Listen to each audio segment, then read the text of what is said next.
Bu build'i yaptığında oyundaki tüm bosslar önünde diz çökecek ve hepsini paramparça edeceksin. Uzun zamandır kafamda birkaç fikir vardı. Toparlayıp hem yakın hem uzak dövüşte işe yarayacak bir build oturttum sonunda. Yapmak biraz zahmetli, evet, bazı eşyaları halletmek için hem sıkıntılı bosslarla uğraşmanız hem de şansınızın yaver gitmesi gerekiyor maalesef. Evet, build'de biraz RNG devreye giriyor. Build'in en önemli parçası maalesef bu şekilde elde ediliyor. Hepsini bir bir anlatacağım şimdi. Ama eğer hoşunuza giderse video, beğenip takip ederseniz mutlu olurum. En azından bu video daha fazla insana ulaşır, onlar da rahatlar. Sakın kıskançlık yapmayın, diğer oyuncular da rahat etsin. Oyunda birbirinden çok farklı Eviz eserleri mevcut. Ve bu Eviz eserleri bizim yeteneklerimize ekstra özellik kazandırıp güçlendirmek için tasarlanmış. Aslında işin özünde birkaç silahı tek bir silahta toplayabiliyoruz diyebilirim. Hep bahsettiğim gibi bu build'i yaparken yine cadılardan destek alacağız. Hatta build'in neredeyse tamamı cadılar üstünden dönüyor. Cadı Eviz versin diye dua edeceğiz. Gidip cadının kes dediği bossları keseceğiz. Bu kadınlar ömrümüzü tüketecek, yani işin açığı. Başta uyarımı yapayım. Fazla güçlü oldum, zevk alamıyorum oyundan diyenler için sorumluluk kabul etmiyorum arkadaşlar. Çünkü gerçekten güçlü olacaksınız. Vurduğun yamulacak. Eskiden 15 dakikada temizlediğin bölgeyi artık 2 dakikada temizleyeceksin. Gezip tozup oyunun keyfini çıkartacaksın ondan sonra. Tabii ki önce en zor kısım eşyalar. Shadow seti toplayabileceğimiz konumları ve boss dövüşünü zaten paylaştım. Oradan yardım alarak eşyaların armor kısmını tamamlayabilirsiniz. Ama şunu söylemeliyim, oyunda armorların çok da büyük bir farkı yok. Fakat bu build'de kullanacağımız bir Abyss skill'i yine boss'tan düştüğü için kesmenizi tavsiye ederim yine. Çok da güzel görünen bir set, o ayrı. Ben oyun boyunca kolay kolay değiştireceğimi sanmıyorum artık. Benim favorim ve tavsiyem her zaman Shadow settir o yüzden. Görsel açıdan güzel olduğundan daha sonra pelerini değiştirdim. Ama çölde yine çok daha faydalı olacaktır ateş direnci için. Farklı set seviyorsun, onu kullanmaya devam edersin, sana kalmış. Zaten armor kısmında kullandığımız savunma ve hasar azaltma gibi ebisler taktığımızdan en basit ve önemsiz kısmı bu aslında. Ama oldukça önemli olan bir parça var armor kısmında. Eldiven. Build'in gerçekten alan hasarını oldukça fazla arttıran ve parlayan parçalardan biri bu gençler. İçindeki Abyss taşını çıkartıp başka eldiveni takabilirsin tabi, o sana kalmış. Hali hazırda zaten yükseltme yaptığın bir eldiven varsa onu kullanmaya devam edebilirsin. Eldivene ihtiyacımızın olması işte tam bu içindeki taş yüzünden. Kavurucu volkanik bomba ateşle kutsanmış tüm skill'lerimizde proklanacak bir özellik. Yani ateş etkisi eklediğimiz skill kullandığımızda otomatik olarak bu skill'i de kullanacağız. Diğer taktığımız yargı alevi Abyss taşını zaten 7. chapter'da boss'tan aldığımızdan kaçırma gibi bir şansınız yok. Bu da kendiliğinden çalışıyor ve ekstra efor harcamayacaksın kullanırken.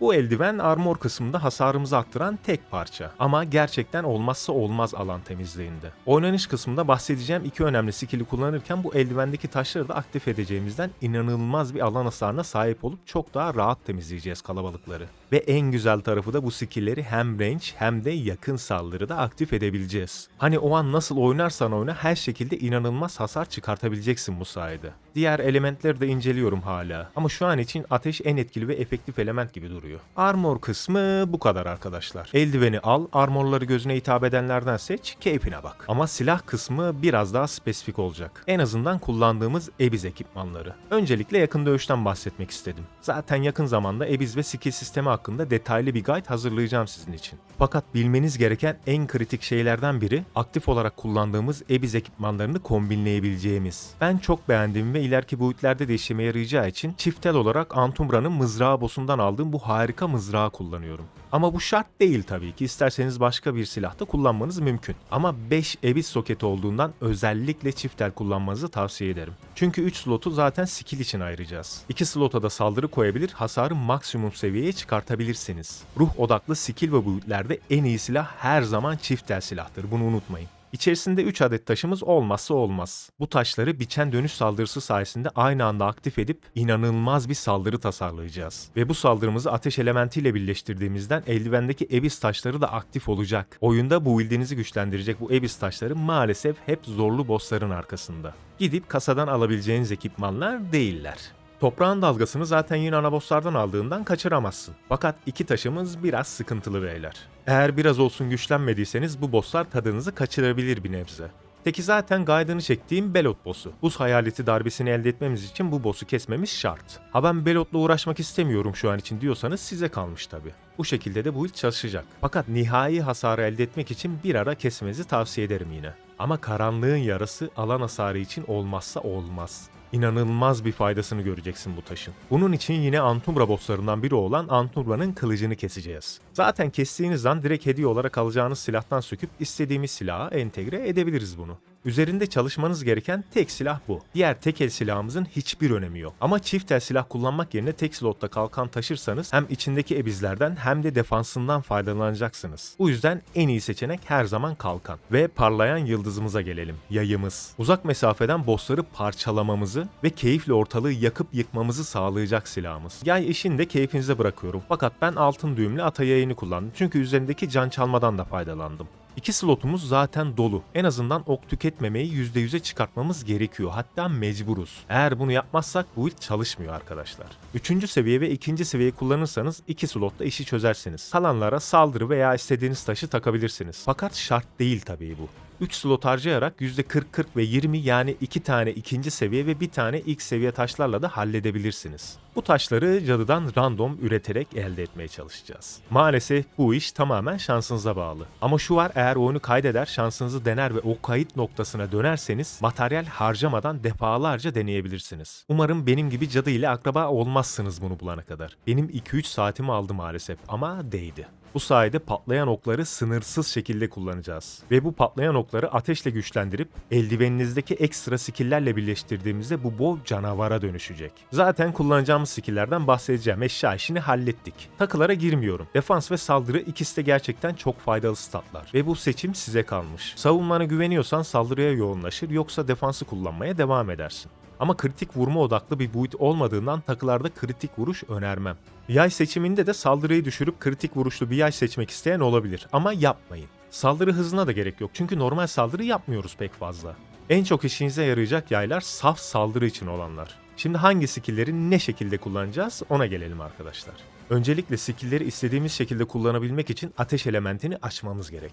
Bunun maalesef kolay bir yolu yok. Tavıra gideceksin, o boss'u keseceksin ve puzzle'lar çözülecek. Ama YouTube'dan videoları izleyerek rahatça halledebilirsin. Eşyaları tamamladıktan sonra yapılması gereken en önemli eylem bu. Çünkü skill'leri fire ile atmazsak eldivendeki skill'ler de çalışmayacak ve hasarımız düşecek. Eğlenceli bir puzzle, zaten keyif alarak çözmeye çalışıp eğlencenize bakın derim aslında. Acelesi yok, sonuçta oyunu oynamamızın nedeni eğlenmek. Bu puzzle bittikten sonra bu build'imiz tam anlamıyla çalışmaya başlayacak. Mantık basit. Aslında 6 gümüşe satılan ve her yerde bulamayacağımız patlayan okları sınırsız şekilde kullanıp ekstradan eldivendeki skill'leri de çalıştırıp etliye sütlüye bulaşmadan rahat etmek. Skill'lere gelince saldırı hasarı ve atış hasarının maksimuma çıkartmanız gerektiğini zaten biliyorsunuz. Ana hasar kaynaklarımız bunlar. Bu ikisini fullleyip ondan sonra dağıtmaya başlıyoruz puanları. Güçlendirilen rüzgar eldivenizi çalıştırmanın tek yolu. Çünkü ateş elementini ekleyebileceğimiz tek skill bu yay kullanırken.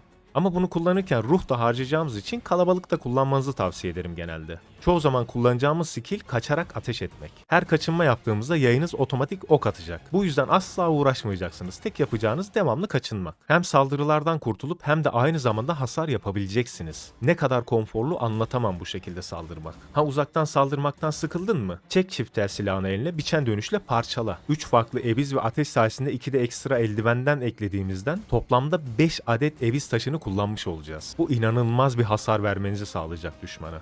Bu taşları toplarken bosslarda belki biraz sorun yaşayabilirsiniz tabi. O yüzden önce yayı halledip sonra yakın saldırı işini çözmek isteyebilirsiniz. Çünkü uzak mesafeden saldırarak bu bosslarla kolaylıkla baş edebilirsiniz. Skill'lerimize puanları harcadıktan sonra önceliği dayanıklılığa verecek şekilde ruh ve cana da harcarsınız kalan puanlarınızı. Bu build bu kadar arkadaşlar. Eminim çok eğleneceksiniz oynarken. İleride yine hoşuma giden başka build'ler elde edersem onları da inceler, keyifli mi, iş yapıyor mu bakarız. Materyal farmı ve kamp yönetimi var sonraki planlarda. Aklınızda başka konular hakkında guide var ise paylaşın, onlara da bakmaya çalışırım. Daha 2 hafta Crimson'dayız. Bakalım neler keşfedip hangi bosslarla karşılaşacağız. Şimdilik bu kadar arkadaşlar. Görüşürüz. Hoşça kalın.